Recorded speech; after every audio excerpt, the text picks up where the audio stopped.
नमस्कार, मी सीमाज किचनमध्ये तुम्हा सर्वांचे खूप खूप स्वागत आहे. मित्रांनो, आज आपण होळी स्पेशल रेसिपी बनवत आहोत. होळी म्हणजे काय तर होळी म्हणजे रंगांचा उत्सव. वाईट गोष्टींची आहुती द्यायची आणि चांगल्या गोष्टी स्वीकारायचा म्हणजेच हा होळीचा सण. हा सण म्हणजे कोणीही एकमेकाविषयी जर मनामध्ये कटुता असेल तो घालवण्याचा सण म्हणजे होळी. आणि याच सणाप्रित्यर्थ आपण आज बनवलेले आहेत होळी स्पेशल माव्याच्या गुजिया. अगदी साधी सिंपल रेसिपी आहे आणि वसंत ऋतूमधील हा पहिला सण आपण मानला जातो होळीचा सण. असेच गोडाधोडाचे पदार्थ करून आपण एकमेकांविषयींना खाऊ घालून आपल्या मनातील कटुता घालवण्याचा सण म्हणजेच होळीचा सण. यासाठीच आजची आपली ही माव्याच्या गुजियाची रेसिपी आहे. मस्त अशी रेसिपी आहे, अगदी पटकन होईल अशी रेसिपी आहे. चला तर मग रेसिपीला सुरुवात करूया. इथे मी 150 ग्रॅम मावा घेतलेला आहे. हा मावा आपल्याला असाच भाजून म्हणजे अगदी ब्राऊन कलर येईपर्यंत मध्यम आचेवर भाजून घ्यायचा आहे. आता तुम्हाला हा मावा कडक वाटतो आहे, पण जसजसं आपण भाजत जाऊ तसं याचा आपोआपच बाजूनी तूप सुटायला लागेल. आणि हा मावा आपल्याला अगदी मध्यम गॅसवरच भाजायचा आहे. जर मोठ्या गॅसवर भाजला तर फक्त कलर ब्राऊन होईल त्याचा आणि आतून त्याचा म्हणजे जी टेस्ट आहे ती सुद्धा चेंज होऊ शकते. त्यामुळे अगदी लो टू मीडियम गॅसवरच आपल्याला हा ब्राऊन कलर येईपर्यंत भाजून घ्यायचा आहे. तुम्ही पाहिले असेल सुरुवातीला एकदम कडक कसा गोळा होता, आता पहा एकदम सॉफ्ट असा हा मावा तयार झालेला आहे. थोडा थोडा आता याचा कलर चेंज होत आलेला आहे.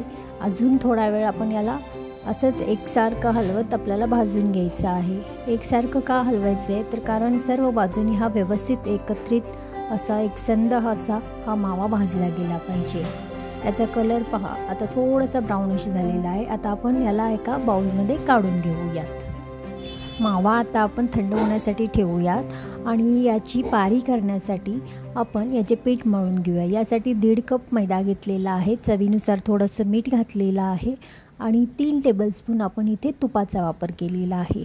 आता हे तूप आहे ते आपण पिठाला अगदी व्यवस्थित चोळून असं लावून घ्यायचं आहे. म्हणजे जेणेकरून आपल्या ज्या गुजिया होतील त्या एकदम खुसखुशीत आणि क्रिस्पी होतील. पहा अशा पद्धतीने गोळा असा हातात पिठाचा ज्यावेळी करू त्यावेळी अशा पद्धतीने गोळा झाला पाहिजे, म्हणजे तूप व्यवस्थित लागलेलं आहे. आता थोडं थोडं पाणी घालून म्हणजे थंड पाणीच घालायचं आहे. पीठ घट्टसर मळून घ्यायचं आहे.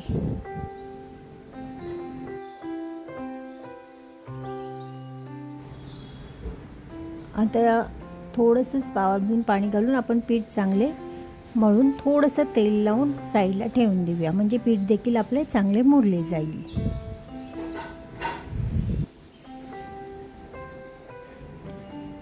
पीठ तयार आहे, आपण साईडला ठेवूया. आता मावा पाहूया. मावा देखील आपला थंड झालेला आहे. मस्त असा मावा आपला भाजून तयार आहे.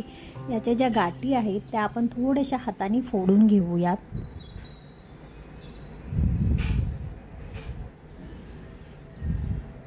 याच्यामध्ये आता आपल्याला 1/4 कप मी डेसिकेटेड कोकोनट पावडर घातलेली आहे आणि 1/4 कप मिक्स ड्रायफ्रूटची पावडर घातली. त्याचबरोबर आपण इथे अर्धा कप आपण साखर घातलेली आहे, पिठी साखर घातलेली आहे. मावा गरम असताना लगेच घालायचं नाही आहे कारण याला पाणी सुटू शकतं, म्हणून थोडंसं थंड करून मग आपण हे सर्व साहित्य या माव्यामध्ये मिक्स करून घ्यायचं आहे. आता हे आपलं माव्याचं सारण तयार झालेलं आहे आणि आपलं पीठ देखील तयार आहे. त्यामुळे आपण लगेचच आता गुजिया तयार करायला घेऊयात. आता मी जी साखर टाकली ती मी थोडी थोडी करत टाकली आहे. प्रमाण अर्धा कपाचंच आहे. मस्त असं हे सारण तयार झालेलं आहे आपलं.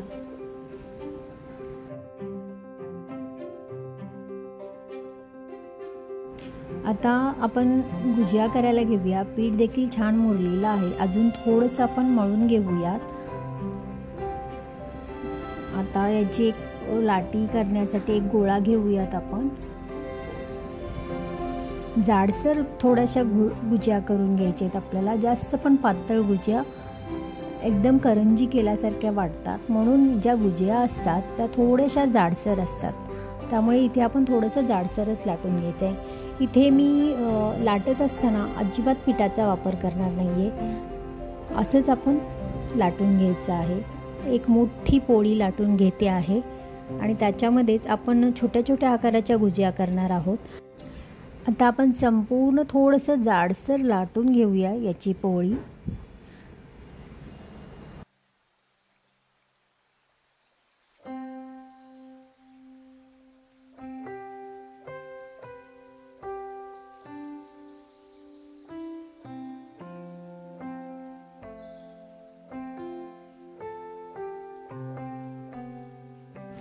मस्त अशी ही पोळी आता लाटून तयार झालेली आहे. एकसारखी आपण सर्व बाजूनी लाटून घेतलेली आहे. आता काय करायचं आहे, आता एकसारख्या गुजिया बनवण्यासाठी मी इथे वाटीच्या साहाय्याने गोलाकार असे गोल सर्कल छोट्या छोट्या पोळ्या याच्यामधून कट करून घेणार आहे.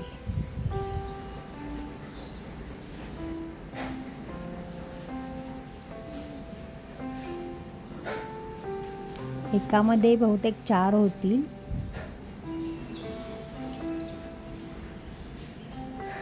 आता आपण हे जे कढईचं जे पीठ आहे ते आपण काढून घेऊयात.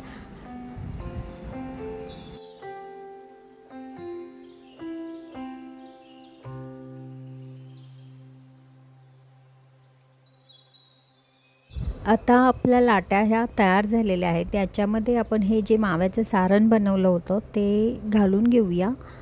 आता गुजिया व्यवस्थित चिकटण्यासाठी साईडला आपण थोडंसं पाण्याचा हात लावून घेऊया, म्हणजे गुजिया व्यवस्थित चिकटतील आणि तळत असताना यातील सारण बाहेर येणार नाही. आता आपण याला बंद करूया, व्यवस्थित चिकटवून घेऊया. या गुजिया 2 प्रकारात केल्या जातात. थोडीशी काट्या चमच्याने डिझाईन देखील केली जाते आणि हाताने सुद्धा मोडून तुम्ही करू शकता. त्याचबरोबर तळल्यानंतर सुद्धा बरेच जण या गुजिया पाकामध्ये घालून घेतात. तर इथे मी पाकामध्ये आज या गुजिया घालून घेणार नाही, तशाच ठेवणार आहेत तळून फक्त. अशा पद्धतीने आपण या सर्व गुजिया तयार करून घेऊयात.